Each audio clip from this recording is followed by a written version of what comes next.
박연자 할머니는 서울 강남 한복판에 우뚝 솟은 고급 펜트하우스에서 홀로 지내고 있었어요. 부동산 재벌로서 수천억 대의 자산을 지녔지만 그 화려함 속에는 메울 수 없는 공허함이 함께 자리하고 있었죠. 벽 한편에 걸린 사진은 할머니의 유일한 아들, 명구의 고등학생 시절을 담고 있었지요. 그 사진 앞에 서면 20년 전 기억이 선명하게 되살아났어요. 명구는 대학에 합격하자마자 내 인생은 내가 선택할 거예요. 라는 말만 남기고 집을 떠났죠. 그 순간부터 연락이 완전히 끊겨버렸고 할머니에게는 그 말이 곧 마지막 인사가 되고 말았어요.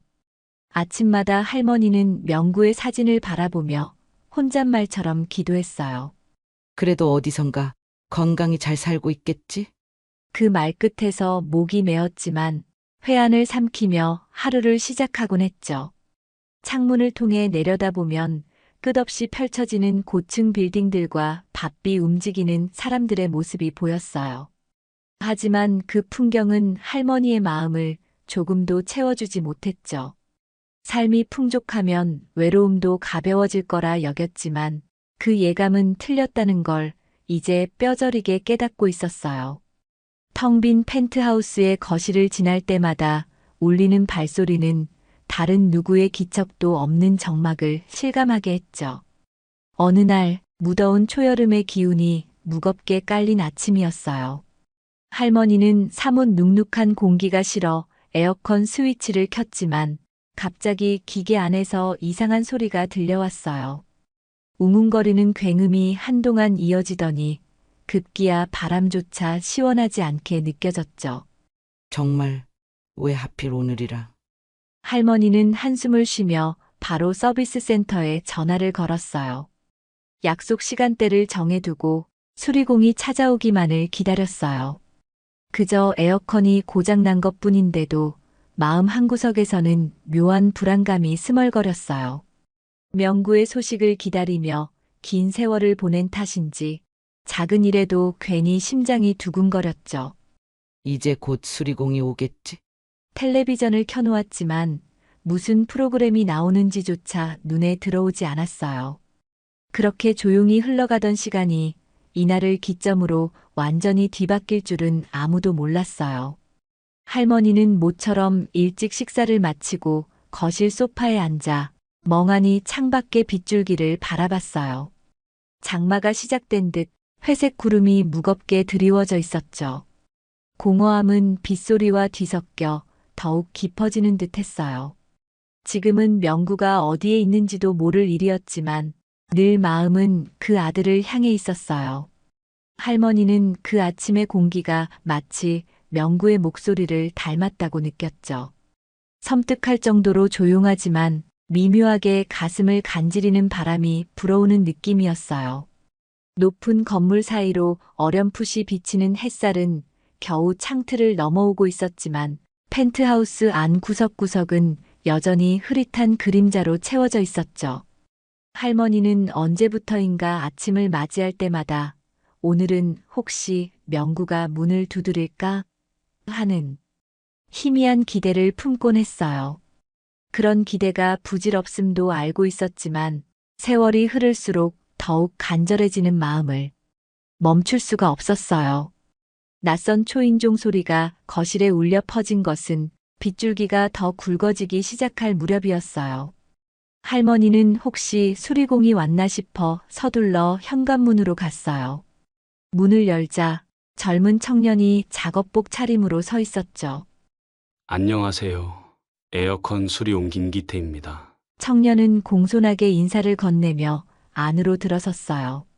할머니는 익숙치 않은 이름이지만 그래도 전문 수리공이라니 마음 한편으로 안심이 들었죠. 들어와요. 에어컨이 이상한 소리를 내더니 바람도 시원하지가 않아요. 청년은 고개를 끄덕이며 실내 곳곳을 살폈어요. 한껏 후덥지근한 공기가 감돌고 있었죠. 거실 한쪽에 설치된 에어컨을 천천히 살펴보는 그의 손길은 제법 능숙해 보였어요. 패널을 떼어내고 내부를 확인하는 동안 할머니는 왠지 모를 호기심으로 그를 지켜봤어요. 꼼꼼하게 체크하고 작은 공구를 꺼내 무언가를 조정하는 모습이 어딘가 명구와 닮아 있다고 느껴졌어요. 명구도 어릴 적부터 손재주가 좋았고 무엇이든 스스로 고치려 들곤 했죠. 그 생각이 떠오르자 마음 한구석에서 묵혀둔 기억들이 다시금 파도처럼 밀려들었어요. 한참 집중하던 기태는 작업 도구를 바닥에 가지런히 놓았어요. 그리고 자잘한 부품 몇 개를 교체하더니 에어컨 전원을 재차 넣어봤죠. 이제 곧 시원해질 거예요. 잠시만 기다려 보세요. 그 말에 할머니는 가슴이 설렜지만 동시에 어딘가 모르게 울컥하는 느낌이 들었어요. 명구가 어렸을 때도 무언가를 고치고 나면 꼭 자신 있게 이제 괜찮을 거야 라고 말하곤 했는데 그 모습과 겹쳐 보였기 때문이죠. 수리가 거의 마무리되어 갈 무렵 기태가 정리하던 도중 지갑 하나가 작업복 주머니에서 미끄러져 떨어졌어요.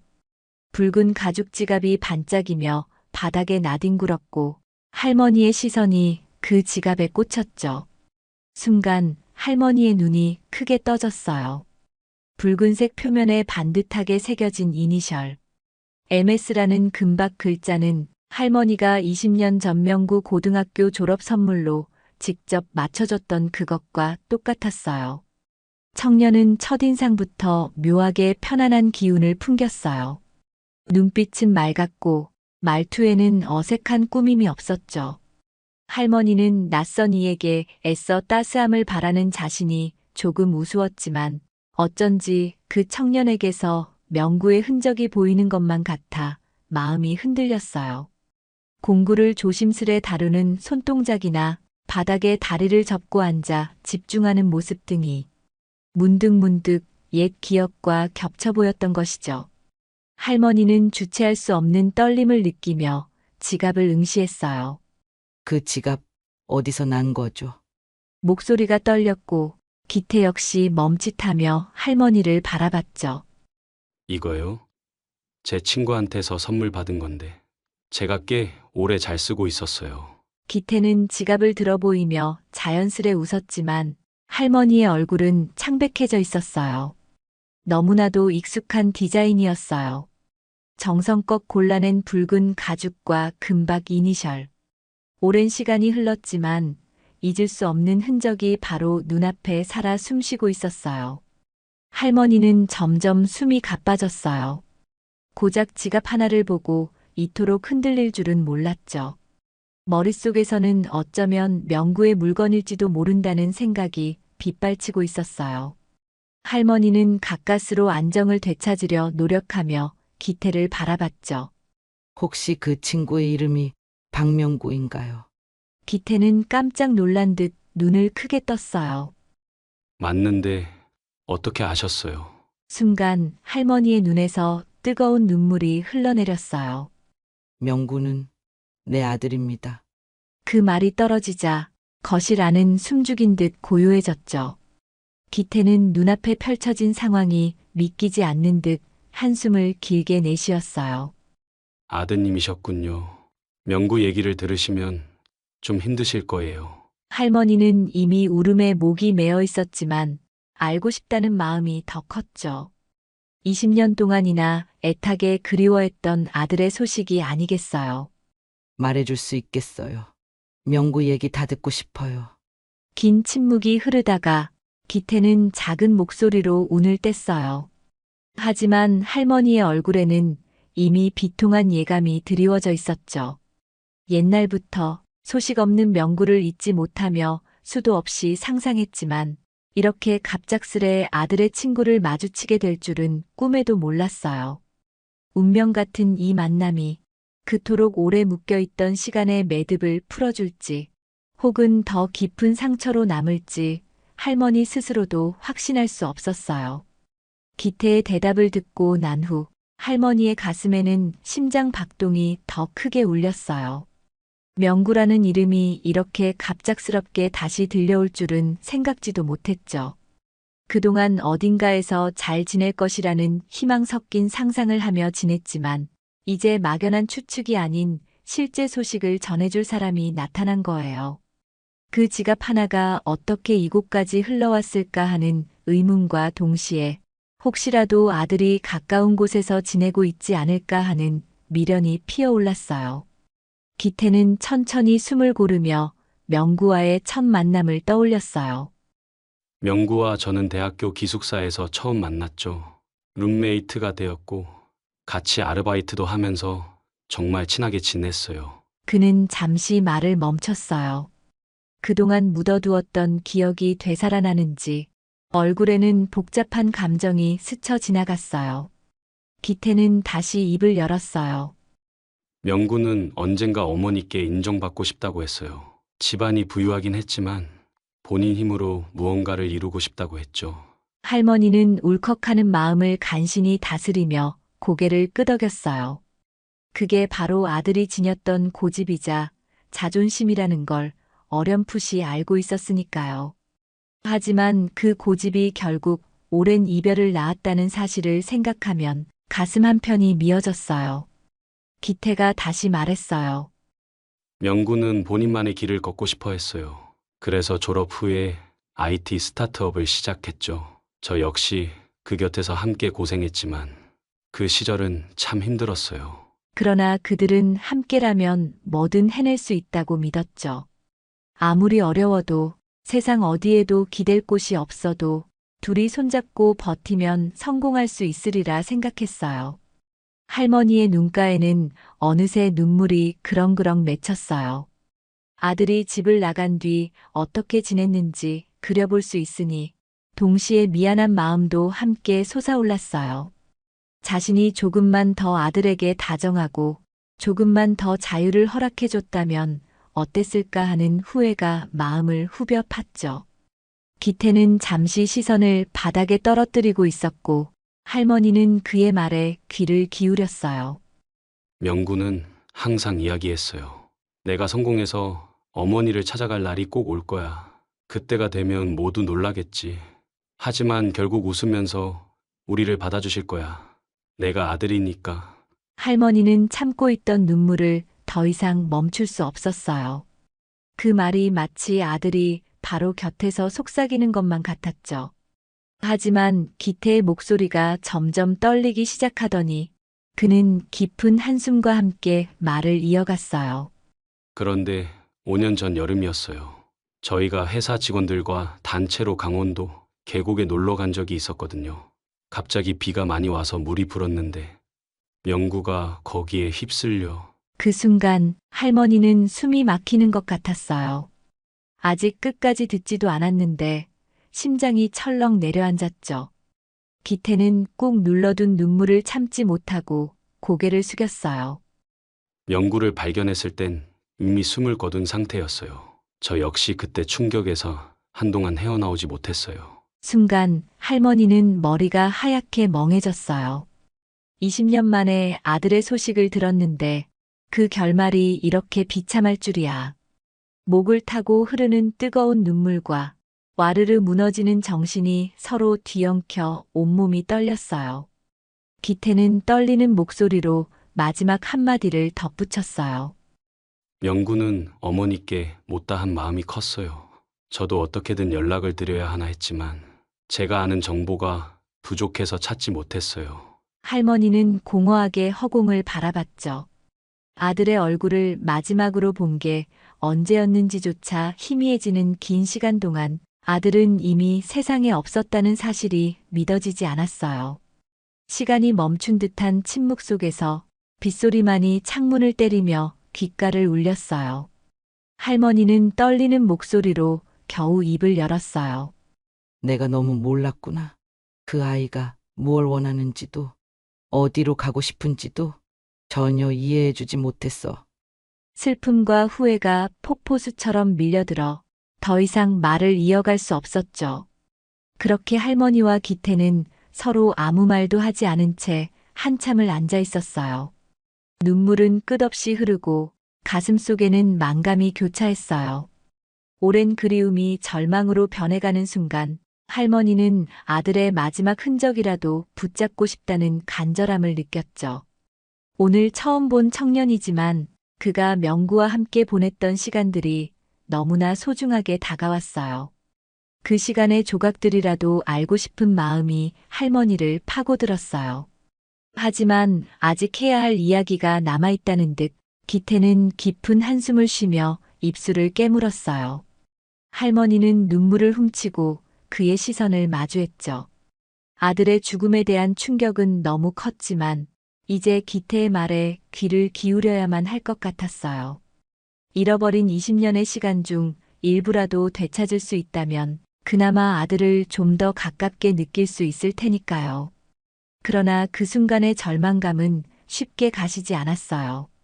할머니는 무엇부터 물어봐야 할지도 몰랐어요. 어떻게 살아왔는지, 무슨 일을 했는지, 어떤 꿈을 꾸고 있었는지. 하지만 그 모든 궁금증 이전에 이미 아들이 세상에 없다는 사실이 믿어지지 않았죠. 이제야 겨우 아들의 소식을 들었는데 정작 그 아들은 더 이상 이 세상에 없다는 잔혹한 현실이 눈앞을 가로막고 있었어요. 거실 속 에어컨에서는 이제 시원한 바람이 흘러나오고 있었어요. 하지만 할머니의 마음은 차가워지긴커녕 더욱 얼어붙은 듯 했죠. 백만장자라는 타이틀도 호화로운 펜트하우스도 이 순간만큼은 아무 의미가 없었어요. 오직 잃어버린 아들과 그 아들과 함께했던 사람의 이야기가 전부였죠. 기태는 무겁게 앉아있던 몸을 일으키며 조용히 말을 건넸어요. 이제 정말 가봐야 할 것 같아요.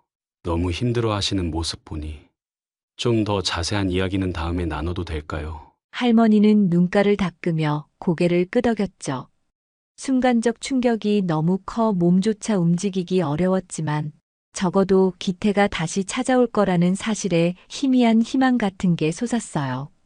그렇게 기태는 수리도구와 지갑을 챙겨 현관으로 향했어요. 나가려던 참에 마지막으로 할머니 쪽을 돌아보더니 약속하듯 작게 머리를 숙였죠. 명구 얘기는 천천히 차근차근 말씀드릴게요. 혹시라도 힘드시면 제가 언제든 다시 오겠습니다. 할머니는 어떤 말도 떠오르지 않아 그저 고개를 끄덕였고 문이 닫히는 소리와 함께 긴 하루가 막을 내렸어요. 하지만 그날 이후 할머니의 일상은 더 이상 예전과 같지 않았어요. 20년간 멈춰있던 그리움이 폭풍처럼 휘몰아치며 새로운 비밀과 슬픔을 잇따라 불러오려 하고 있었죠. 아들은 이미 이 세상에 없다는 사실만으로도 충분히 가혹했지만 그 사실을 전해준 이는 아직 풀지 못한 무언가를 쥐고 있는 듯 했어요. 그리고 할머니는 그 진실을 듣지 않고서는 더 나아갈 수도 평온을 찾을 수도 없었어요. 기태의 이야기는 마치 봉인된 상자를 열어젖히는 것처럼 과거를 생생하게 끄집어냈어요. 할머니는 수십 년 전 명구가 어린아이였던 시절로 거슬러 올라가 그의 웃음소리와 제잘거림을 떠올렸죠. 그토록 밝고 씩씩했던 아이가 왜 더 큰 세상으로 나가고 싶어 했는지를, 왜 새로운 인생을 찾으려 했는지를 이제서야 조금씩 이해하게 됐어요. 그 아픔과 노력의 흔적을 더 알게 될수록 할머니의 마음은 복잡하게 뒤엉켰지만 그 속에는 슬픔만큼이나 뿌듯함도 묻어났어요. 아들이 자신의 길을 찾으려 치열하게 발버둥쳤다는 사실이 어쩐지 자랑스럽게 느껴졌기 때문이죠. 기태가 다시 찾아온 날은 비가 그치고 뜨거운 햇살이 내려쬐던 오후였어요. 할머니는 그를 현관에서 맞이했죠. 와줘서 고마워요. 거실에 들어온 기태는 잠시 머뭇거리는 듯 했어요. 할머니의 눈가는 여전히 붉어 보였고 긴장된 공기가 감돌았죠. 지금 좀 괜찮으신가요? 나도 마음의 준비는 됐어요. 오늘은 좀 더 자세히 듣고 싶네요. 두 사람은 거실 소파에 마주 앉았어요. 기태는 가방에서 봉투 하나를 꺼내 할머니에게 건넸죠. 그 봉투는 낡아 있었지만 안에 꽤나 중요한 것이 들어있음을 짐작하게 했어요. 명구가 늘 지니고 다니던 봉투예요. 저한테 유언처럼 전해주고 갔죠. 그 안에 뭐가 들어있나요? 목소리가 떨렸지만 할머니는 눈길을 떼지 않았어요. 기태는 봉투 안에서 편지 한 장을 꺼내 펼쳤어요. 손때가 묻은 종이 위에 적힌 글자들은 분명 명구의 필체 같았죠. 명구가 남긴 편지예요. 어머니께 전해달라고 했습니다. 어떻게 직접 읽어주겠어요. 기태는 목을 가다듬고 편지를 조심스레 읽기 시작했어요. 엄마, 미안해요. 내 고집으로 이렇게 오랜 시간 떨어져 지냈네요. 하지만 항상 사랑했어요. 순간 할머니의 눈에서 눈물이 왈칵 쏟아졌어요. 그래요. 우리 명구, 나를 늘 사랑했지. 기태의 목소리는 한층 더 떨렸어요. 그리고 편지 마지막에 이렇게 적혀 있어요. 제 친구 기태를 잘 부탁드려요. 그는 제 유일한 가족이었습니다. 할머니는 머리를 떨구며 뜨거운 눈물을 떨어뜨렸어요. 명구가 그런 마음을 품고 있었다니. 기태는 편지를 접어 다시 봉투에 넣었어요. 그 손길은 부드럽고도 조심스러워 보였죠.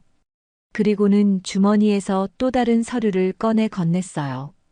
이건 명구의 회사와 관련된 자료예요. 사고가 나고 얼마 후 대기업에서 명구의 회사를 인수했죠. 당시 명구가 지분을 상당 부분 가지고 있었기에 결과적으로 큰 재산이 남았어요. 할머니는 믿기지 않는다는 듯 서류를 들여다봤어요. 명구가 자기가 일군 회사를 이렇게 남겨두고 간 거네요. 기태는 고개를 끄덕였어요. 그 재산의 절반은 어머니께, 절반은 저에게 남기겠다고 명구가 유언장을 작성했어요. 하지만 회사가 빠르게 인수되는 과정에서 법적 절차가 뒤늦게 진행됐습니다. 할머니는 서류를 내려놓고 기태를 바라봤어요. 명구는 항상 이런 날을 꿈꿨을 거예요. 나에게 당당히 다가오려 했겠지. 기태는 눈을 감고 잠시 숨을 고르더니 부드러운 목소리로 말했어요. 늘 그랬어요. 명구는 자신이 어머니의 자랑스러운 아들이 되고 싶다고 했죠. 성공한 모습을 보여드릴 거라고. 언젠가 꼭 웃으며 돌아가겠다고요. 할머니는 그 말을 듣고 한참 동안 말이 없었어요. 눈물이 멈추질 않았지만 동시에 마음 한켠에서 느껴지는 묘한 안도감 같은 것이 있었죠. 오랜 세월 숨죽여 기다렸던 소식은 너무 늦었지만 그래도 아들이 끝까지 자신을 사랑하고 있었다는 사실이 큰 위안으로 다가왔어요. 고마워요, 기태 씨. 정말 고맙다고밖에 할 말이 없네요. 기태는 할머니의 손을 살짝 잡았어요. 저야말로 명구의 부탁을 이제야 전하게 됐으니 죄송스러운 마음입니다. 그날 거실 창밖에는 강렬한 햇빛이 쏟아졌지만 두 사람의 마음에는 한 줄기 서늘한 바람처럼 잔잔한 슬픔이 스며들었어요.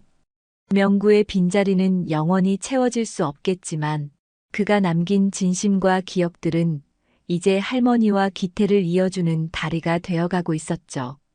할머니는 그날 이후로 매일 기태와 연락하며 명구에 대한 더 많은 이야기를 들었어요. 기태가 전해준 추억은 아들의 20년 빈자리를 어루만져주는 약처럼 느껴졌죠. 그러던 어느 날 할머니는 기태를 펜트하우스로 초대했어요.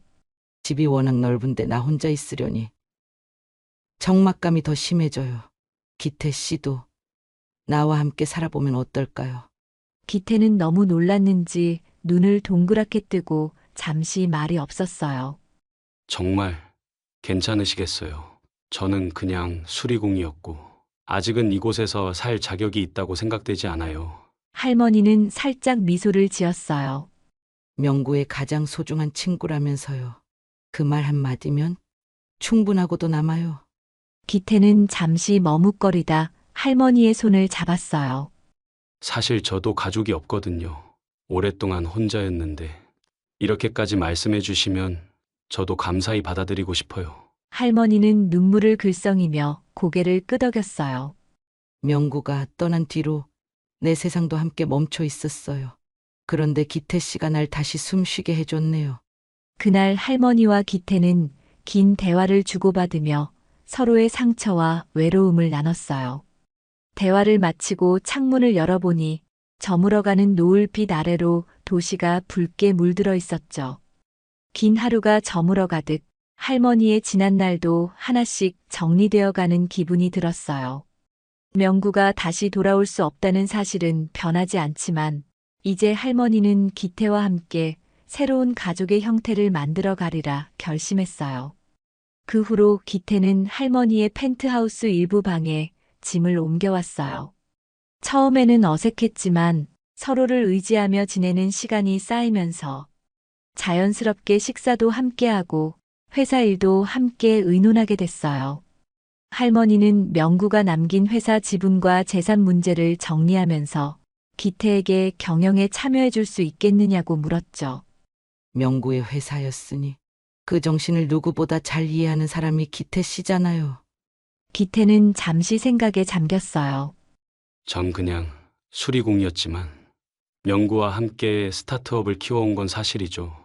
명구가 이루려던 꿈도 옆에서 지켜봤으니까요. 그 꿈을 계속 이어간다면 명구도 기뻐할 것 같아요. 할머니는 활짝 웃었어요.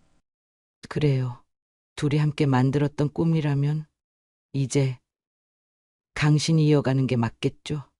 그날 이후로 기태는 본격적으로 회사 경영진과 만나며 명구의 회사가 어떤 구조였는지 또 앞으로 어떤 방향으로 나아갈 수 있을지 공부했어요. 할머니는 오랫동안 부동산 사업에만 몰두해왔기 때문에 IT 분야는 잘 모르지만 그래도 적어도 자본을 조달하고 관리하는 능력은 누구보다 자신 있었죠. 이 둘이 힘을 합치자 회사의 미래도 점차 밝게 열리는 듯 보였어요. 그러면서 펜트하우스에서의 일상도 조금씩 달라졌어요. 텅 비어있던 식탁엔 때마다 두 사람의 식사가 차려졌고 회사의 이슈를 함께 논의하느라 밤늦도록 거실에 불이 켜져 있기도 했어요. 할머니는 전에는 상상하지 못했던 활력을 되찾았고 기태 또한 가족의 온기가 무엇인지 새삼 느끼게 됐어요. 어느 날 저녁 거실에서 서로 서류를 살펴보던 중 기태가 조심스레 입을 열었어요. 어머니, 사실 저 요즘 한 가지 생각이 있어요. 어떤 건가요? 기태는 약간 긴장한 목소리였죠. 명구와 제가 대학 때부터 품었던 꿈이었는데 지금이라도 해보고 싶어요. 장학재단을 만들어서 어려운 학생들을 돕는 거예요. 명구도 늘 말했죠. 자기는 집안이 부유했지만 세상에는 기회가 없는 친구들이 많다고. 할머니의 눈이 순간 반짝였어요. 그거 정말 좋네요. 나도 늘 그런 쪽에 관심이 있었는데 여태 여력이 없다는 핑계만 댔어요. 우리 같이 해봅시다. 명구 이름으로 만들어 보면 어떨까요? 기태는 미소 지으며 고개를 끄덕였어요. 명구 이름으로요. 그럼 정말 의미가 크겠네요. 그날 밤 할머니는 명구가 어렸을 때 쓰던 일기를 뒤적이다가 거기서 가난 때문에 꿈을 포기하지 않았으면 좋겠다고 적어놓은 문장을 발견했어요. 그 한 줄에 목이 메어 한참을 울었지만 이제는 그 눈물이 조금은 다르게 다가왔어요. 명구가 바랐던 세상을 조금이나마 만들어줄 수 있으리라는 희망이 느껴졌죠. 시간은 어느새 몇 달을 훌쩍 지나갔어요. 할머니와 기태는 함께 명구 이름의 장학재단을 공식 출범시켰고 명구가 공부하던 대학교와 협력해 장학금을 지원하기 시작했어요. 그 과정에서 명구가 다녔던 강의실, 도서관, 기숙사 등을 함께 둘러보기도 했죠. 명구가 여기서 밤새 코딩하고 그랬나 보네요. 아, 이 계단 쪽에서 저랑 컵라면도 같이 먹었어요. 기태가 추억을 하나씩 꺼낼 때마다 할머니는 그 공간에서 명구의 흔적이 살아 움직이는 것만 같았어요. 저기 저 나무가 보이죠? 명구가 한 번은 저 나무에 올라가서 야경 구경을 하겠다며 결국 혼자 못 내려와서 제가 줄 사다리 가져가 꺼내줬어요. 할머니는 그 얘기를 듣고 미소를 지었죠. 아이고, 말도 안 돼. 그렇게 말썽을 부렸다는 건 처음 듣네요. 할머니와 기태는 캠퍼스를 돌며 명구가 남긴 추억을 되짚었어요. 그러다 문득 강의실 창밖으로 시선이 머물렀죠. 맑은 하늘에 구름이 흩어지는 모습이 마치 영영 떠나버린 명구의 영혼을 닮은 듯도 했어요. 하지만 이제는 예전처럼 극심한 비통함만이 남진 않았어요. 마음속 어딘가에는 명구가 이런 풍경을 보며 무슨 생각을 했을까 하고 궁금해하는 여유가 생겼죠. 그리고 재단 출범식 날, 할머니는 공식 석상에 서서 미리 준비한 소감을 발표했어요. 우리 아들 박명구는 늘 스스로의 길을 찾고자 했습니다. 저는 그런 아들의 의지를 온전히 이해해주지 못했지만 이제야 그의 뜻을 조금이라도 이어갈 수 있어서 기쁩니다.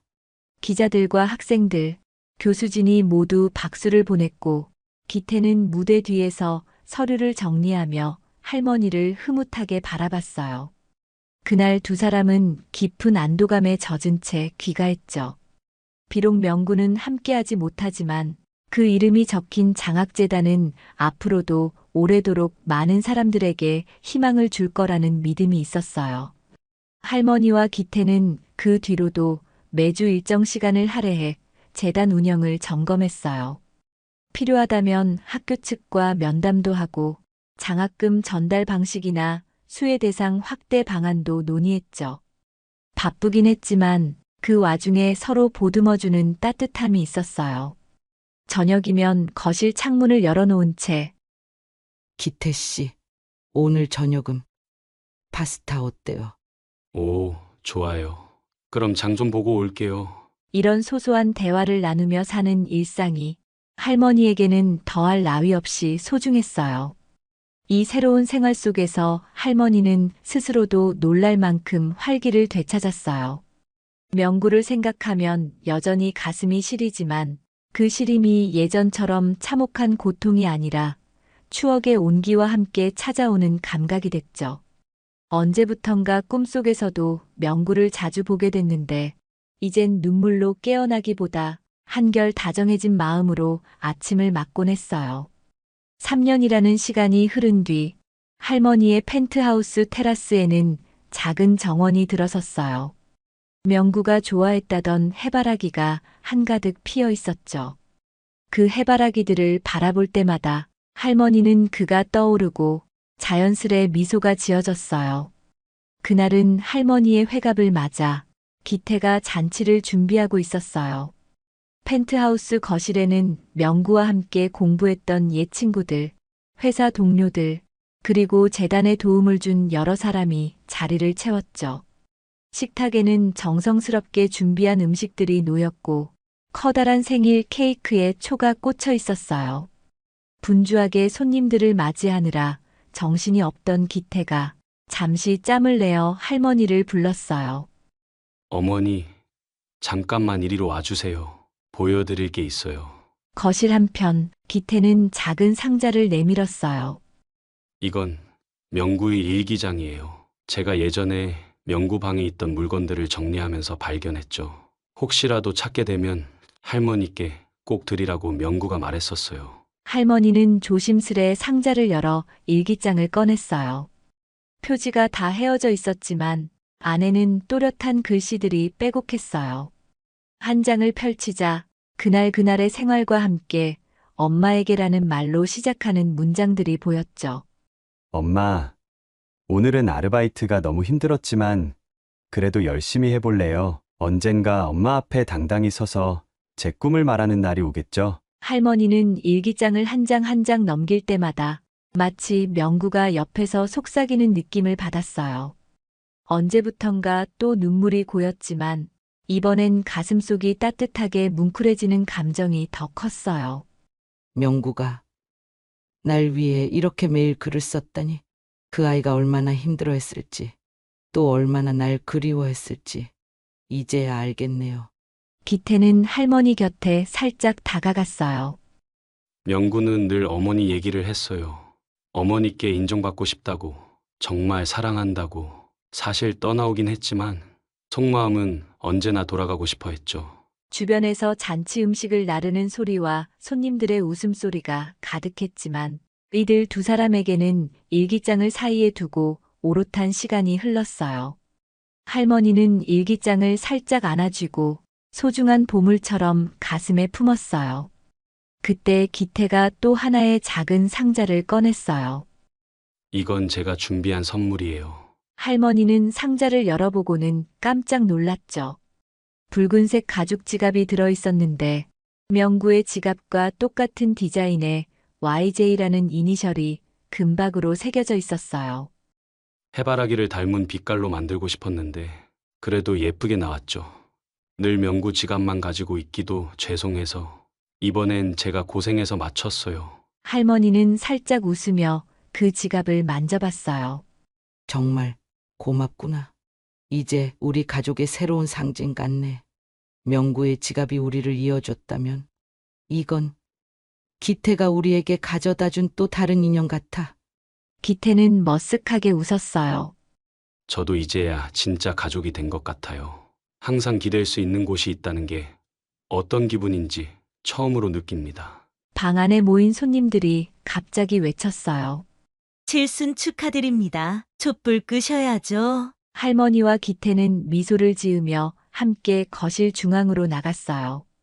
케이크 위에 초가 빛을 반사하며 반짝였고 할머니는 두 손을 모아 눈을 감은 뒤 가슴속으로 조용히 명구를 떠올렸어요. 명구야, 우리 이제 웃으며 살아갈게. 너도 거기서 행복하길 바란다. 초를 한 번에 후 불자 온 집안이 환한 웃음소리와 박수 소리에 뒤덮였어요. 해바라기들이 만개한 테라스에는 어느새 붉은 노을이 깔리고 있었죠. 할머니는 유난히 밝은 별이 떠오를 것 같은 하늘을 바라봤어요.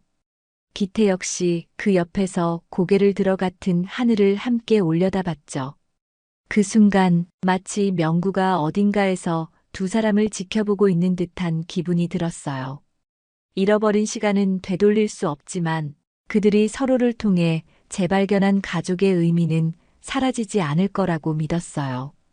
오히려 더 단단해지고 더 따뜻해지면서 새로운 인연의 꽃을 피워낼 거라고 느꼈죠. 비가 잔뜩 내렸던 지난날과 달리 새벽부터 맑은 하늘이 펜트하우스 위에 펼쳐졌어요. 할머니는 어느새 바쁜 회사 일에 관여하면서도 재단 운영에도 직접 힘을 쏟고 있었죠. 기태 역시 할머니와 함께 명구의 회사를 키워나가며 재단 업무까지 적극적으로 돕고 있었어요.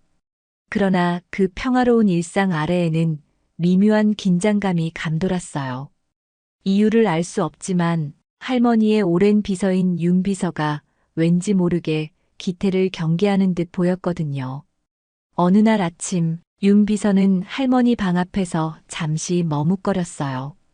노크를 하고 들어가려다 두 주먹을 꽉 쥔 채 거실 쪽을 한번 돌아봤죠. 기태가 주방에서 무언가를 요리하며 콧노래를 흥얼거리는 소리가 들렸어요. 윤 비서는 마음을 다잡고 문을 두드렸어요.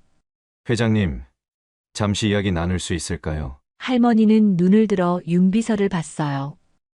그래요. 무슨 일이에요? 윤 비서는 문을 닫고 방 안으로 들어왔어요. 한숨을 길게 내쉬더니 매서운 눈빛으로 작은 서류 봉투를 꺼냈어요. 회장님, 제가 불편한 말씀을 드리려 합니다. 불편한 말이라니 무슨 내용인데요? 윤 비서는 봉투 안에 든 자료를 꺼내면서 조심스럽게 말을 이었어요. 처음부터 기태 씨를 의심했던 건 아니에요. 다만 아드님이 세상을 떠난 뒤에 기태 씨가 너무 많은 걸 누리고 있는 듯 보여서 이게 단순한 우연일까 싶었죠. 할머니는 윤 비서의 말을 이해하지 못하겠다는 듯 고개를 갸웃했어요. 기태는 명구와 가장 친한 친구였어요. 유언장에도 분명히 명구의 재산 절반을 기태에게 남긴다고 적혀 있었잖아요. 윤 비서는 고개를 끄덕이면서도 심각한 표정을 풀지 않았어요. 그 점 때문에 더 의문이 들었어요. 아드님과 정말 친형제처럼 지냈던 게 맞는지, 왜 사고 당일에 대한 기록이나 진술이 서로 엇갈리는지, 그래서 조심스럽게 조사해봤습니다. 할머니는 불길한 예감에 심장이 쿵쾅거렸어요. 어떤 걸 조사했다는 거죠? 윤 비서는 서류를 펴서 할머니 앞에 내밀었어요. 강원도 계곡 사고와 관련한 경찰 기록, 그리고 실종 신고서와 수색 상황 보고서예요. 내가 예전에 봤던 내용과 크게 다르지 않아 보이는데 윤 비서는 서류 한쪽을 손가락으로 가리켰어요. 당시 기태 씨는 비가 갑작스럽게 많이 와서 명구가 물살에 휩쓸려갔다고 진술했어요. 그런데 여기에 다른 직원 중 한 명이 익명으로 제보한 기록이 있습니다. 할머니는 숨을 죽이며 그 문장을 읽었어요. 비가 많이 내리긴 했으나 계곡이 순식간에 불어날 정도로 위험한 상황은 아니었다. 명구가 떠밀린 것처럼 보였다는 직원들도 있었다고 적혀 있네요. 순간 할머니는 손끝이 떨렸어요. 떠밀렸다니. 그게 무슨 말이에요? 설마 누가 명구를? 윤 비서는 더 이상 할머니의 눈을 마주치기 어려웠는지 고개를 떨궜어요. 정확한 증거가 있는 건 아닙니다. 하지만 의혹이 제기된 이후 기태 씨가 갑자기 회사를 그만두고 잠적했다는 증언도 있어요. 그 뒤로 사고가 묻히면서 자연스럽게 결론이 급류에 휩쓸려 실종으로 종결됐죠. 할머니는 손으로 입을 가리며 눈물을 쏟을 듯한 표정을 지었어요.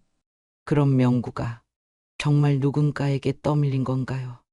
윤 비서는 아무 말 없이 고개만 끄덕였어요. 제가 눈치를 채게 된 건 기태 씨가 회사로 복귀해 이사직에 오르기 전까지 꽤 긴 공백이 있다는 걸 알고부터예요. 사고 이후 그가 어디서 어떻게 지냈는지 전혀 흔적이 없었거든요. 할머니는 한동안 말을 잇지 못하고 서류를 꼭 쥐었어요. 더 이상 서류에 적힌 글씨가 눈에 들어오지 않았죠.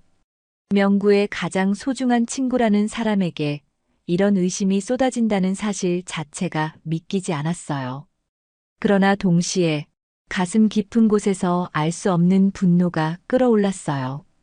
예전부터 뭔가 미묘하게 어색했던 기태의 표정이 스쳐 지나가며 그날 계곡의 상황을 늘 흐릿하게만 말했던 모습이 떠올랐어요. 윤 비서는 조용히 말을 마무리 지었어요. 회장님, 혹시 모르니 더 확실한 증거를 찾아볼 생각입니다. 기태 씨가 할머니께는 늘 친절하게 대하지만 저로서는 의심이 사라지질 않아요. 할머니는 차가운 목소리로 대답했어요. 알겠어요. 이 일 더 파헤쳐봐요. 만약 정말 기태가 우리 명구를 해쳤다면 난 절대 용서 못해요. 윤 비서는 자리에서 일어나 굳은 얼굴로 할머니에게 예를 갖추고 방을 나갔어요. 그날 이후 할머니는 이전처럼 기태와 함께 식사도 하고 회사 일도 논의했지만 눈길에는 어딘가 차가운 기색이 맴돌았어요. 기태는 할머니의 변화를 눈치챘는지 자주 할머니의 안부를 물었죠. 하지만 할머니는 그저 짧게 대답했어요. 아니에요. 피곤해서. 그래요. 기태는 고개를 끄덕이며 미소를 지었지만 왠지 그 표정에 불안함이 스쳤어요. 할머니는 그 미묘한 눈빛을 놓치지 않고 바라봤죠. 그렇게 일주일이 흘렀어요. 윤 비서는 이 사이에 기태의 주변 인물들을 비밀리에 접촉하며 당시 계곡 사고 때 회사에 함께 있었던 직원들을 조용히 만나봤어요. 그중 한 직원은 술자리를 마련했을 때만 어렵게 입을 열어줬다고 해요. 그날 저는 계곡 아래쪽에 있었고 대표님과 이사님이 조금 더 위쪽 절벽 근처에서 사진을 찍고 있었어요. 대표님이 발을 헛디딘 것처럼 보이긴 했는데 이사님이 손을 뻗어 밀어버린 것 같기도 해서 나중에 물어보고 싶었지만 그 후에 회사에 오질 않더라고요. 윤 비서는 그 말을 적어두고 또 다른 사람을 만나 얘기를 들었어요. 그러자 또 비슷한 증언이 이어졌죠. 비가 많이 왔던 건 사실이지만 계곡물이 갑자기 사람 하나 삼킬 정도로 격렬하진 않았어요. 제 눈에는 누가 등을 세게 밀었는지 대표님이 허공에서 비틀거리더니 바로 물속으로 떨어졌거든요. 이런 증언들이 하나둘씩 모여갔어요. 직접적인 증거는 없지만 의심을 더욱 짙게 만드는 요소였죠. 결국 윤 비서는 모든 진술을 정리해 할머니에게 보고했어요. 할머니는 그 자료를 본 뒤 한동안 아무 말도 하지 않았어요. 손끝이 떨리고 입술이 바짝 말라갔지만 지금은 감정을 드러낼 수가 없었어요. 며칠 뒤 할머니는 기태에게 먼저 중요한 이야기가 있다며 저녁 식사를 제안했어요. 기태는 눈썹을 살짝 찌푸렸지만 아무런 의심 없이 고개를 끄덕였어요. 네, 그러죠. 오늘 회사 업무가 좀 많은데 밤이라도 괜찮으시다면 같이 식사해요. 늦은 시간이라도 상관없어요. 꼭 하고 싶은 말이 있어요. 늦은 밤 펜트하우스 식탁에는 차가운 긴장감이 맴돌았어요. 할머니와 기태가 마주 앉았고 윤비서는 조금 떨어진 곳에서 조용히 지켜보고 있었죠. 할머니가 먼저 말을 꺼냈어요.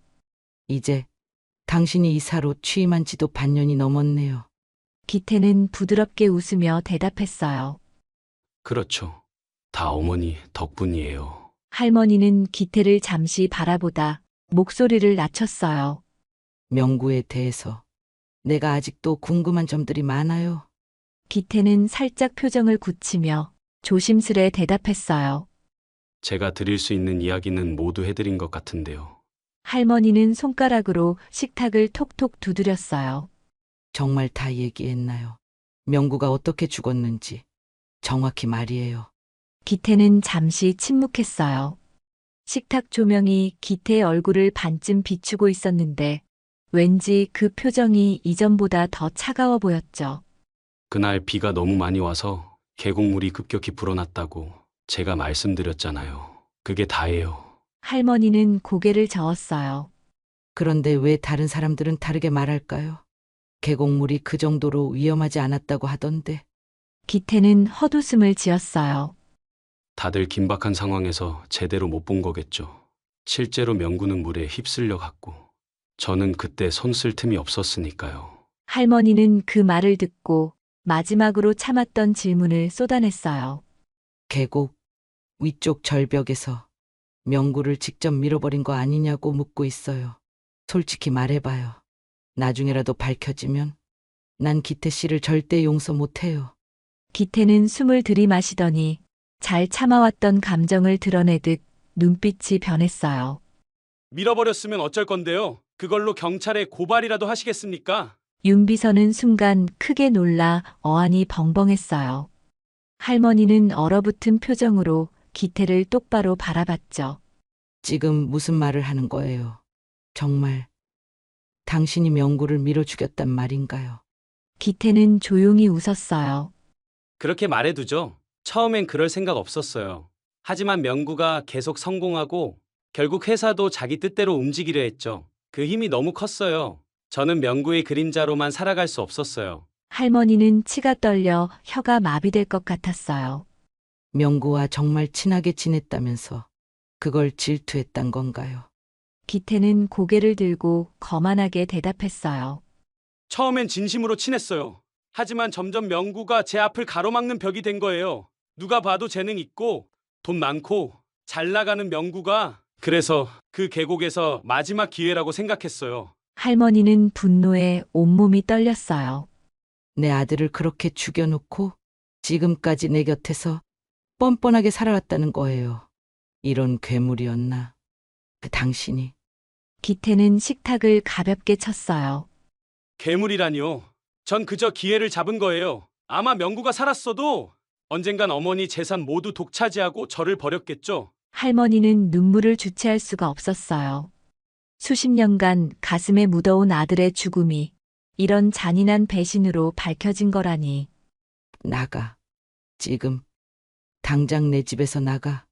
기태는 비웃듯 코웃음을 쳤어요. 벌써 쫓아내시나요? 이 회사의 지분 절반은 제 거예요. 장학재단도 제 이름이 들어가 있고요. 이젠 저 없인 감당하기 힘들거려. 할머니는 손으로 의자를 꽉 잡았어요. 너가 인간이길 포기했구나. 좋아. 당장 경찰에 신고하마. 기태는 한쪽 입술을 비틀며 비웃었어요. 지금 와서 뭘 어떻게 증명하시려는지 모르겠네요. 증거도 애매할 텐데. 윤 비서가 참지 못하고 나서려 했지만 할머니는 손짓으로 만류했어요. 너가 내 아들을 죽였다는 건 움직일 수 없는 사실이야. 명구를 밀었다는 게 네 입에서 직접 나왔으니 그게 증거야. 오, 무서워라. 소리 지른다고 달라질 건 없어요. 차라리 조용히 있으시는 게 현명할 텐데요. 분노로 치를 떨던 할머니는 결국 참지 못하고 기태의 뺨을 세차게 후려쳤어요. 식탁 위에 있던 접시가 쨍그랑거렸고 기태는 그 충격으로 몸을 휘청였어요. 당장 꺼져. 이 악마 같은 놈아. 기태는 뺨이 빨갛게 달아올랐지만 역으로 광기 어린 눈빛으로 할머니를 노려봤어요. 이런 취급을 받게 될 줄은 몰랐는데 이렇게 된 거 나도 더 이상 비위 맞출 생각 없어요. 윤 비서는 할머니 앞으로 다가섰어요. 경찰 부를까? 할머니는 고개를 끄덕이며 뜨거운 눈물을 떨궜어요. 그래요. 지금 부르세요. 기태는 코웃음을 치며 자리를 박차고 일어났어요. 경찰 부르면 오래된 사건이라 수사가 잘 될지도 의문이네요. 하지만 한번 해보시죠. 저도 끝까지 싸워볼 생각이니까. 기태는 문을 거칠게 열고 뒤도 돌아보지 않은 채 펜트하우스를 나가버렸어요. 남겨진 할머니는 깊은 절망과 분노, 그리고 상실감으로 한자리에 주저앉았어요. 윤 비서는 황급히 응급약을 찾아 할머니 곁으로 달려갔죠. 그날 밤 펜트하우스에는 아무도 웃지 않았어요. 아니, 울음조차 섣불리 터뜨릴 수 없는 공포에 가까운 침묵이 흘렀어요. 명구를 잔인하게 빼앗아간 사람이 바로 그토록 믿고 의지했던 기태였다는 사실에 할머니는 스스로를 원망하며 숨조차 제대로 쉴 수가 없었어요. 윤 비서는 간호사까지 불러 할머니를 진정시키며 동시에 경찰에 연락해 기태를 살인 혐의로 조사를 요청했어요. 문제는 오랜 시간이 지난 사고였고 시신마저 발견되지 않았다는 점이었어요. 법적으로 입증할 수 있는 결정적 물증이 무엇이냐는 게 경찰 측의 반응이었죠. 그래도 윤 비서는 결코 포기하지 않았어요. 기태가 직접 자백했습니다. 제가 증인이에요. 경찰은 자백을 녹취했느냐고 물었고 윤 비서는 당황했죠. 현장에서 녹음을 하지 못했으니까요. 그가 방금 전 우리 회장님 앞에서 자기 입으로 말했다니까요. 자기가 밀었다고요. 그러나 경찰은 음성 파일이나 동영상 등 객관적 증거가 있어야 한다고 답했어요. 할머니는 침대에 누운 채 허공을 바라보며 분노를 사귀지 못했어요. 그가 내 아들을 죽이고 우리 집에 들어와 날 농락했는데도 녹취가 없어 처벌하기 힘들다니. 세상이 어떻게 이런가요?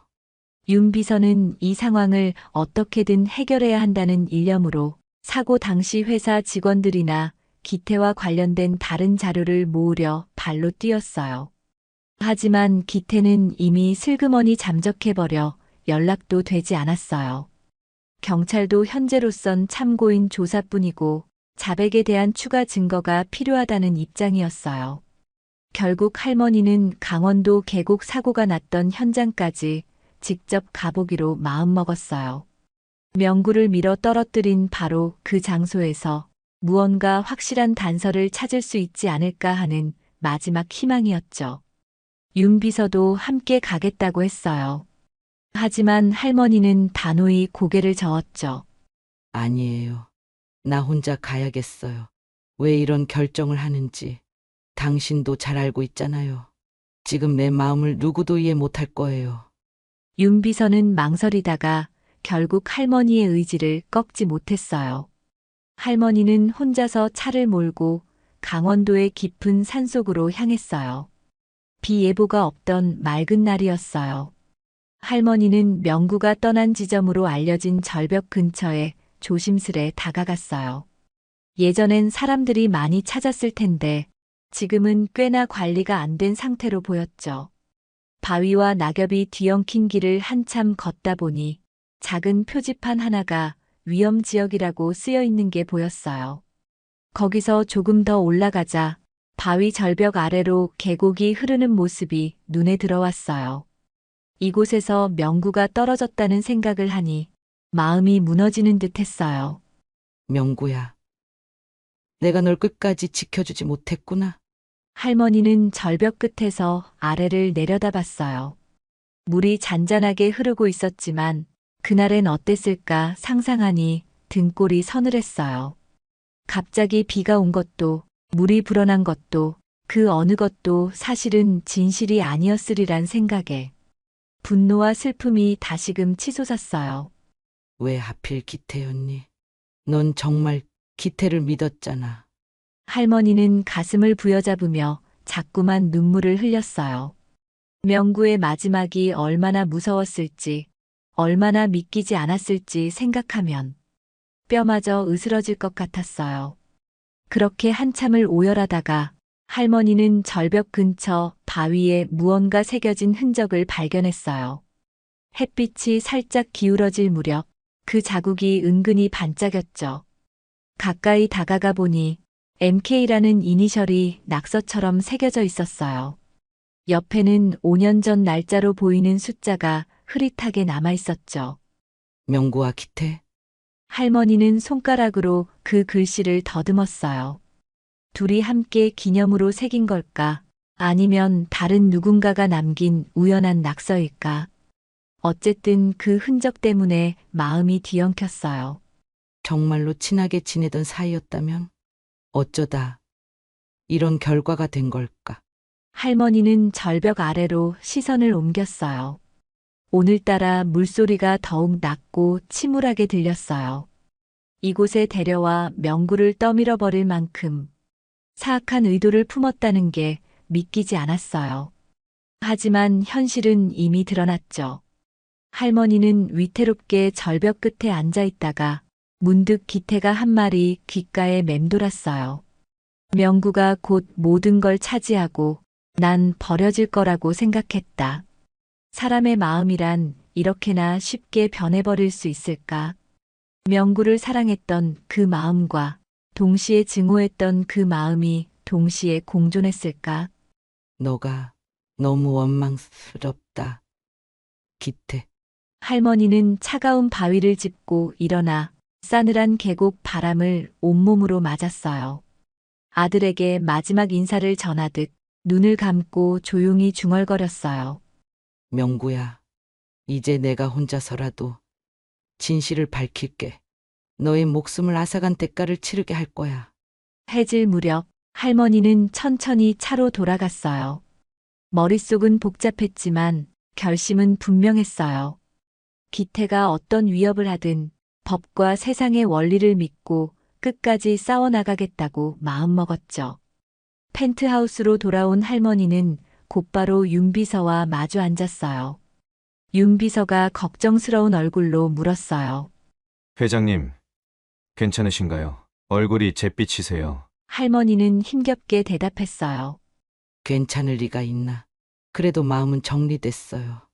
우린 기태를 반드시 법정에 세워야 해요. 윤비서는 서류 뭉치를 펼쳤어요.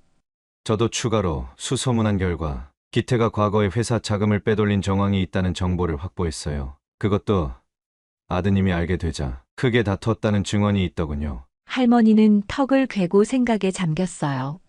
그 다툼이 결국 그렇게 이어졌겠지. 우리가 찾아야 할 건 기태가 죄를 인정할 수밖에 없는 결정적 증거예요. 윤비서는 노트북을 열어 각종 문서와 녹취, 그리고 익명 제보 등을 정리해서 보여줬어요. 하지만 이미 공소시효가 지났거나 증명이 어려울 수도 있다는 우려가 함께 따라왔죠. 기태가 직접 자백한 걸 우리가 증언할 순 있지만 그가 흥분 상태에서 한 거짓말이라고 우기면 어쩔 수 없어요. 결국 물증이 있어야 해요. 할머니는 결정적인 힌트를 떠올린 듯 절벽에서 본 낙서를 이야기했어요. 거기에 MK라고 캐겨진 흔적이 있었어요. 혹시 사고 당시 사진이나 동영상 같은 게 남아있다면 그 글씨가 찍혀 있을 수도 있어요. 윤비서는 눈을 빛내며 노트북을 뒤적였어요. 그날 회사 직원 중 누군가가 사진을 찍어둔 게 있을 거예요. 실제로 몇 명이 스마트폰으로 사진을 찍었다고 들었거든요. 곧 윤비서는 한 전직 직원에게서 받은 사진 자료를 꺼냈어요. 맨 처음에는 사고 직전의 풍경만 찍힌 사진들이었지만 유심히 살펴보니 바위 절벽 근처에 한 쌍의 남자가 서 있는 장면이 보였어요. 해상도가 좋지 않아 얼굴은 흐릿했지만 옷차림을 보면 명구와 기태인 듯했죠. 보세요. 저기 바위에 뭔가 긁혀있는 흔적도 찍혀 있어요. 확대해 보니 정말로 MK라고 새겨진 듯한 모양이 희미하게 보였어요. 할머니는 손가락으로 모니터를 가리켰어요. 저 부분 분명 둘이 같이 사진을 찍으면서 바위에 글씨를 새긴 거겠죠. 근데 그 시점에 무슨 일이 벌어졌는지 그 직후 사진은 없나요? 윤 비서는 다음 사진들을 쭉 살폈지만 명구가 보이지 않고 사람들이 소란스러워하는 장면만 찍혀 있었어요. 곧이어 사람이 물에 빠졌다고 외치는 듯한 모습이 흐릿하게 담겨 있었죠. 이 사진들로 계곡물이 위험하지 않았다는 정도는 입증할 수 있을 것 같아요. 그래도 기태가 민 장면이 직접적으로 찍힌 건 없네요. 할머니는 씁쓸하게 고개를 숙였어요. 참 안타깝네. 그래도 기태가 도망치듯 사라진 건 뭔가 캥기는 게 있기 때문일 거예요. 그가 다시 나타나면 그때는 절대 놓치지 않을 거예요. 윤 비서는 결의에 찬 목소리로 말했어요. 저도 힘을 보탤게요. 시간이 오래 걸리더라도 아드님의 억울함을 풀 수 있도록 노력하겠습니다. 할머니는 흐릿하게 미소 지었어요. 그래줘요. 이제 명구의 죽음에 대한 진실을 제대로 알렸으니 기태가 우리를 더는 우롱하지 못하게 해야 해요. 어느덧 창밖이 어둑해졌어요.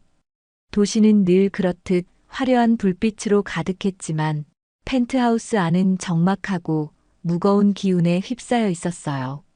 할머니는 다시 한번 명구의 사진을 꺼내어 가슴에 품고 눈을 감은 채 아들의 목소리를 떠올렸어요.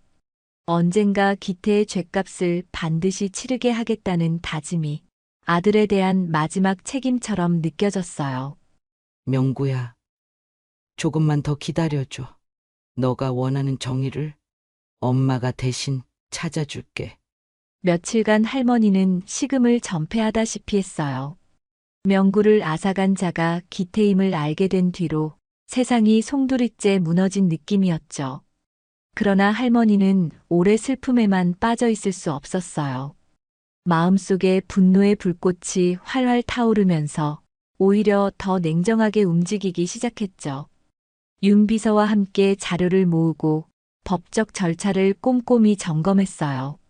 기태는 분명히 돈과 지위에 대한 욕심으로 명구를 밀었어요.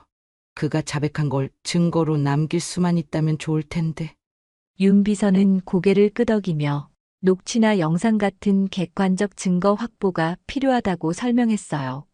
하지만 기태는 이미 잠적해버렸고 그의 행방을 아는 사람도 없었죠. 할머니는 생각에 잠겼어요.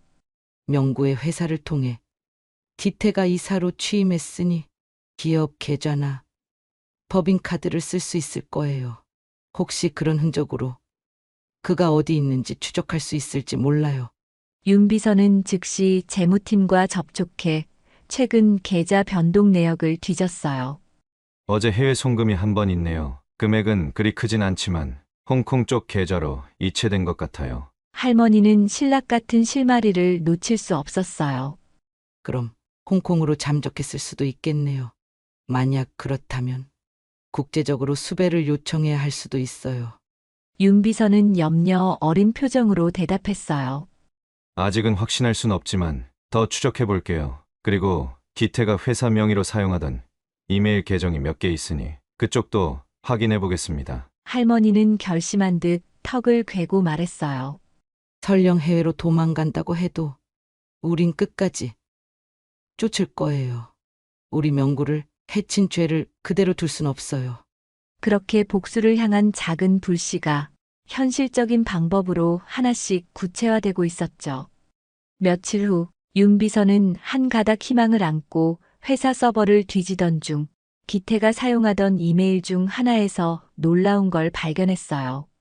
회장님, 이걸 보세요. 노트북 화면에는 기태가 과거 회사 내부 직원과 주고받은 메일이 열려 있었어요. 그 중에는 사고 직후 기태가 누군가와 주고받은 수상쩍은 대화 내용이 있었죠. 이번 일 절대 발설해서는 안 됩니다. 난 당신에게 충분히 보상할 생각이에요. 직접 만나서 이야기합시다. 할머니는 긴장된 목소리로 물었어요. 이메일을 주고받은 상대가 누군가요? 윤 비서는 고개를 저었어요. 확실한 이름이나 신원은 확인이 안 돼요. 다만 회사 직원 중 누군가를 회유해서 진실을 숨기게 만들었을 가능성이 커 보여요. 그 대화가 사고 직후 며칠 동안 이어졌다는 사실이 기태가 이미 그때부터 자신의 죄를 덮기 위해 안간힘을 썼다는 걸 방증해주고 있었어요. 이 내용만으로도 그가 명구 사고와 깊이 관련돼 있음을 간접적으로 입증할 수 있을 거예요. 윤 비서는 메일을 백업하며 할머니를 바라봤어요. 만약 메일에 언급된 그 직원이 누군지 찾아낸다면 결정적 증인이 될 수도 있어요. 할머니는 핏기 없는 얼굴로 대답했어요. 그래요. 우리가 꼭 찾아야 해요. 그리고 이틀 뒤, 윤 비서는 사고 당시 회사 직원들의 리스트를 쭉 뽑아 메일 기록과 시간대를 비교 분석했어요. 그러자 유력한 용의자로 추정되는 인물 하나가 떠올랐죠. 이 사람, 김원호 씨예요. 사고 당일에 현장에 있었지만 곧바로 회사를 그만둔 이후 기록이 전혀 없어요. 그런데 메일 시간대와 출퇴근 이력이 일치하는 부분이 보이네요. 할머니는 자료를 뚫어져라 바라봤어요. 김원호. 이 사람이 증언만 해준다면 기태를 잡을 수 있을지도 모르겠군요. 윤 비서는 인터넷 곳곳을 뒤져 간신히 김원호의 연락처를 알아냈고 그에게 전화를 시도했어요. 하지만 김원호는 자신을 밝히지 않은 채 대뜸 전화를 끊어버렸죠. 꺼버리네요. 아마 기태에게서 이미 돈을 받고 입을 다물었을 가능성이 있어요. 할머니는 잠시 고민하다가 눈을 빛냈어요. 그렇다면 우리도 그를 직접 만나 설득해야죠. 유일한 방법은 그가 숨길 이유보다 진실을 밝히는 이득이 더 크다고 느끼게 만드는 거예요. 윤 비서는 고개를 끄덕였어요. 네. 그럼 제가 직접 찾아가 보겠습니다. 그가 어디 사는지, 어떤 생활을 하고 있는지 알아봐야겠어요. 김원호를 찾는 작업은 쉽지 않았어요. 그는 지방의 작은 도시에서 숨어 지내듯 일용직을 전전하고 있었거든요. 윤 비서는 발품을 팔아가며 그를 찾아냈고 조심스레 접근해 대화를 시도했어요. 식당 구석 테이블에서 윤 비서와 김원호가 마주 앉았어요. 김원호는 잔뜩 겁먹은 표정이었어요. 도대체 왜 날 찾아왔습니까? 나 그 회사 사고랑 아무 상관도 없어요. 윤 비서는 애써 부드러운 어조로 말했어요. 제가 당신이 직접 사고를 목격했다는 걸 이미 알아요. 사실 기태 씨와 메일을 주고받은 기록도 있죠. 김원호는 흠칫하며 고개를 떨어뜨렸어요. 그건 그냥 돈 몇 푼 받고 별거 아니었어요. 윤 비서는 서류 한 장을 밀어줬어요. 우리가 원하는 건 사고 당시 정확한 상황이에요. 명구가 계곡에 빠지기 전 기태가 등을 밀었다는 목격담이 있거든요. 김원호는 바들바들 떨리는 손으로 서류를 잡았어요. 전 몰라요. 그냥 물이 불어서 넘어지는 것 같았는데 그 뒤에 기태가 제게 돈을 주면서 절대 나서지 말라고 하더군요. 윤 비서는 한숨을 내쉬었어요. 이대로 숨기고 있으면 기태는 법의 심판을 받지 않겠죠. 결국 또다시 피해자가 생길지도 몰라요. 김원호는 괴로워하며 고개를 감췄어요. 저도 그 일이 한동안 악몽이었어요. 진실을 말하고 싶었죠. 하지만 기태가 협박도 했어요. 내가 가진 힘을 알아야 한다. 감히 나서지 말라고. 그래서 도망치듯 회사도 그만뒀어요. 윤 비서는 그의 떨리는 목소리에 진심을 느꼈어요.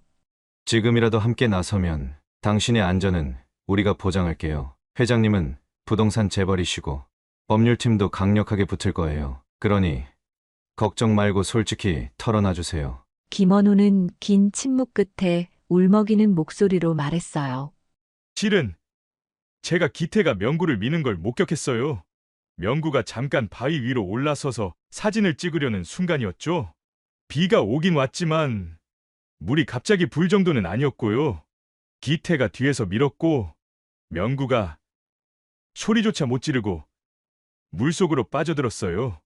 그 말에 윤 비서는 눈을 질끈 감았어요. 명구가 당한 마지막 순간이 더욱 또렷하게 그려져 비통함이 다시 치밀었죠. 역시 그게 진실이었군요. 이제 이 증언을 문서로 받아야겠어요. 그리고 녹취도 해둘게요. 김원호는 겁먹은 얼굴이었지만 결심한 듯 고개를 끄덕였어요. 그래요. 더는 숨기고 싶지 않아요.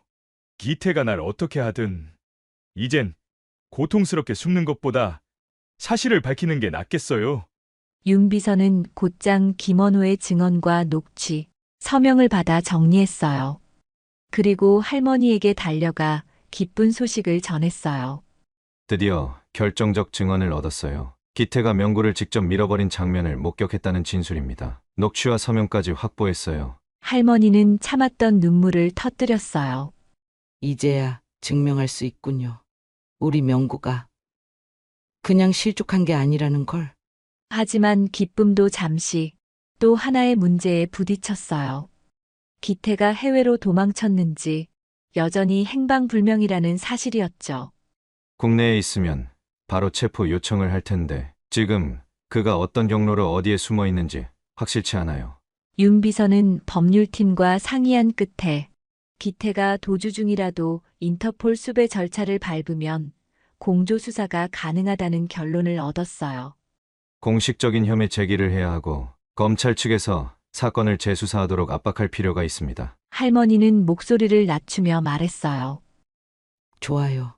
바로 고소장을 제출하죠.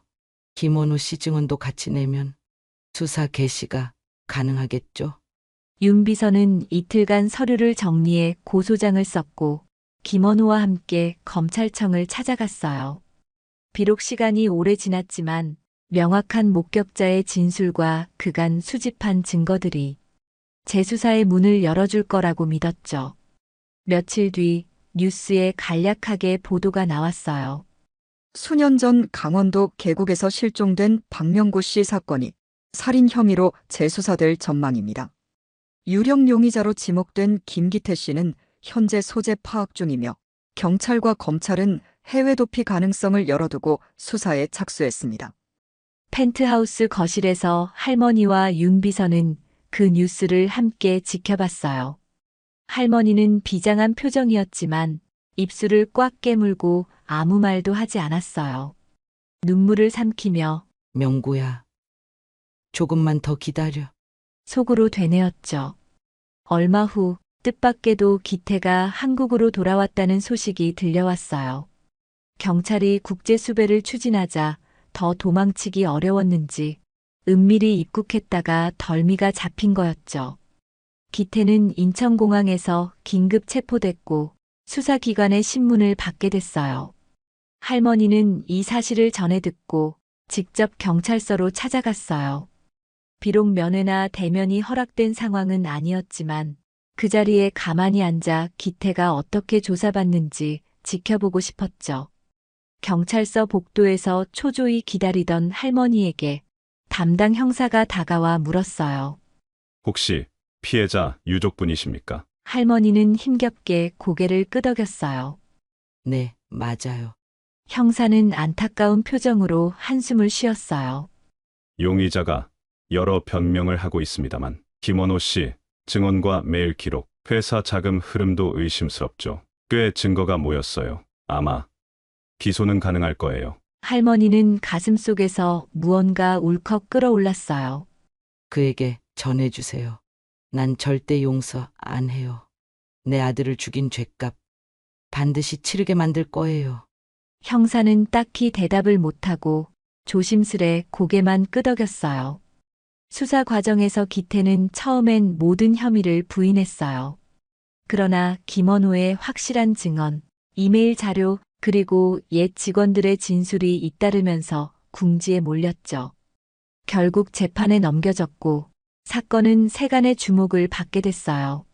할머니는 재판이 열리는 날이면 늘 법정에 직접 나가서 기태가 어떤 변명을 늘어놓는지 지켜봤어요.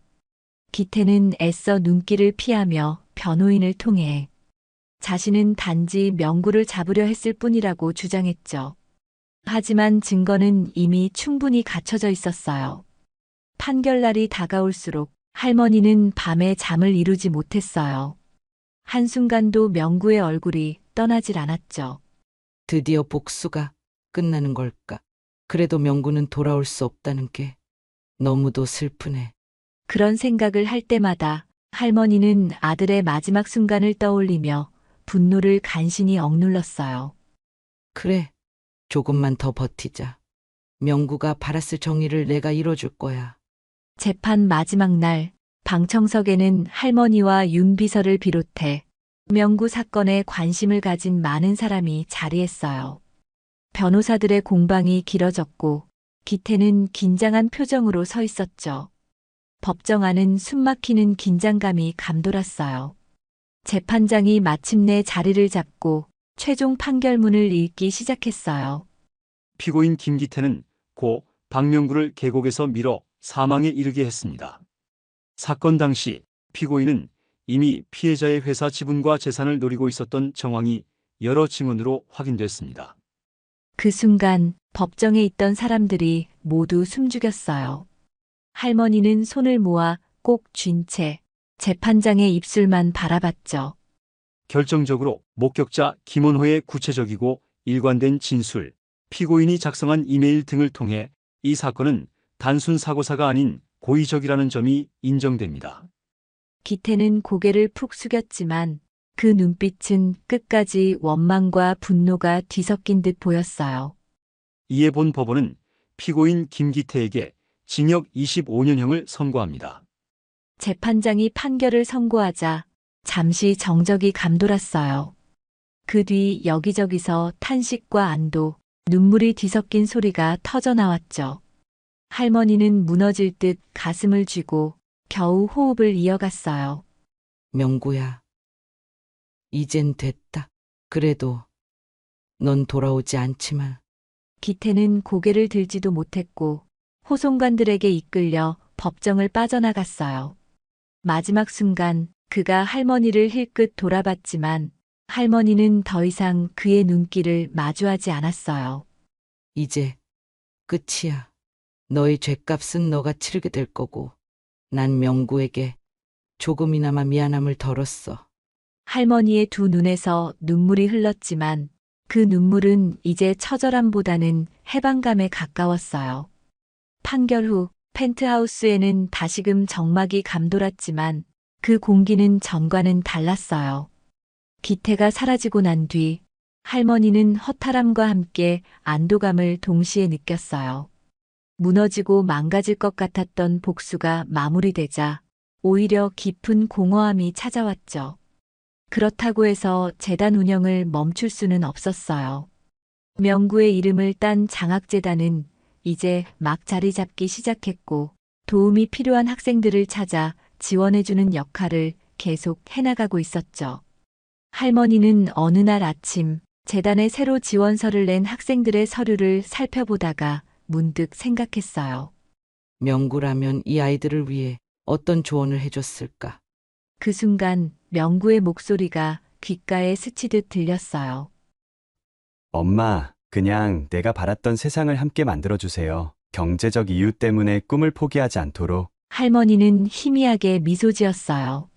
그래. 너의 바람대로 계속 나아갈게. 복수도 좋지만 그보다 더 크게 이 사회에 좋은 일을 해야겠지. 그날 할머니는 윤 비서와 함께 다시금 업무를 점검하면서 재단의 후원 범위를 조금 더 넓히기로 결정했어요. 예체능 분야로 확대하고 농어촌 지역 학생들에게도 문을 열기로 했죠. 우린 아직 많은 걸 해낼 수 있어요. 명구가 바라던 대로 이 재단이 커질수록 더 많은 아이들에게 기회를 줄 수 있겠죠. 윤 비서도 기꺼이 동의했어요. 할머니의 눈빛에는 옅은 슬픔과 확고한 의지가 공존하고 있었어요. 아들의 죽음을 둘러싼 진실은 밝혀졌고 가해자는 처벌받았지만 그 상처는 평생 사라지지 않을 거예요. 그래도 할머니는 그 상처를 품은 채 앞으로 나아가기로 결심했어요. 명구가 항상 꿈꿨던 세상은 누군가의 악의적인 욕심에 좌절되거나 희생되지 않는 곳이길 바랐어요. 할머니는 그 마음을 이어받아 그 꿈을 지켜나갈 거라고 다짐했죠. 며칠 후 할머니는 명구의 사진이 걸린 방에 조용히 들어갔어요. 액자 앞에 앉아 작은 꽃다발을 놓으며 속삭이듯 말했어요. 이제야 너의 억울함을 조금 풀어줬어. 그 사람이 감옥에 갔어도 너가 돌아오는 건 아니지만 그래도 난 최선을 다했단다. 사진 속 명구는 환히 웃고 있었지만 볼 수 없다는 사실이 또다시 눈물을 짓게 했어요. 너무 늦은 건 아닐까. 그런 생각도 해. 하지만 미안하단 말을 지금이라도 전할게. 할머니는 잠시 침묵하다가 꽃다발을 살짝 만져보며 다시 중얼거렸어요. 이제 너가 남긴 것들. 그리고 재단을 잘 돌볼 거야. 그게 바로 내가 할 수 있는 마지막 의무니까. 그 순간 거실 쪽에서 윤 비서의 목소리가 들려왔어요. 회장님, 안에 계세요? 새로 도착한 후원 요청서 좀 보시겠어요? 할머니는 마지막으로 명구의 사진을 한번 쓰다듬고 자리에서 일어섰어요. 그래, 가보자. 할 일이 아직 많네. 그렇게 문을 열고 거실로 걸음을 옮기는 순간 창밖으로 쏟아지는 햇살이 마치 축복처럼 느껴졌어요. 명구가 비록 이 세상에 없지만 그가 남긴 흔적과 꿈은 할머니를 통해 계속 이어질 거라고 믿었죠. 비록 복수는 시린 흔적을 남겼지만 그 끝에서 할머니는 또 다른 시작을 발견했어요. 이제 명구의 이름과 함께 수많은 아이들에게 희망을 주고 어두운 길을 밝히는 불씨가 되리라 다짐했어요. 마음속에선 여전히 명구의 목소리가 들리는 듯 했어요. 엄마, 고마워요. 그리고 사랑해요. 할머니는 조용히 그러나 단호한 걸음으로 거실 한복판을 향해 나아갔어요. 그 발자국마다 명구의 기억이 꽃피듯 새어나오는 기분이었죠. 아들의 죽음은 기태의 욕망에 짓밟혔지만 그 복수는 이제 정의와 희망이라는 이름으로 완성되었어요. 그리고 그 희망 속에서 명구는 영원히 살아있을 거라고 할머니는 믿고 있습니다.